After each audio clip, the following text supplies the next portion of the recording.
Speed art in 3, 2, 1. Hi everyone, my name is Jad and welcome to another Jad Khouri art episode. This channel is all about speed art, artist motivation and tutorials. Let me start with this. For any good drawing, let there be a base, much like anything in life. Start with the wireframe and then start filling shadows. Don't start with drawing those basic standard shapes. You have to start with something that is called the base. And personally, I like to stay consistent with the filling or with the wireframing. I mean, when I'm filling shadow level 1 or I'm working in the wireframing stage, I don't move to shadows and I don't do anything with shadows. And when I reach level 1, let's say, I don't move to level 2, I finish level 1 all over the painting, and then I move to level 2, and then I move to level 3, and so on.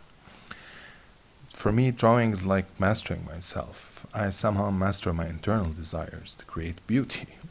I mean, somehow I'm obsessed with creating beauty, and when I'm at the wireframing or in the early stages of the drawing, I refrain myself from auto-judging my painting.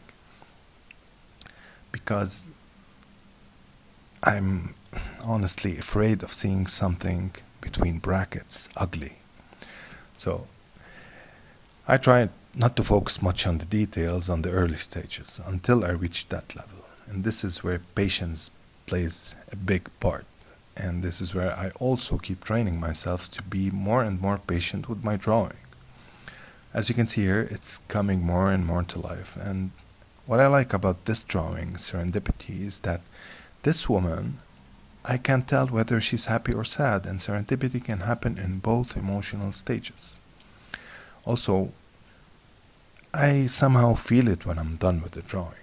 It's like I finished a marathon and there's someone there just ringing the bell and telling me, okay, that's it. Take a quick look, maybe you add a touch or two, and then you're done. Sign, and that's it.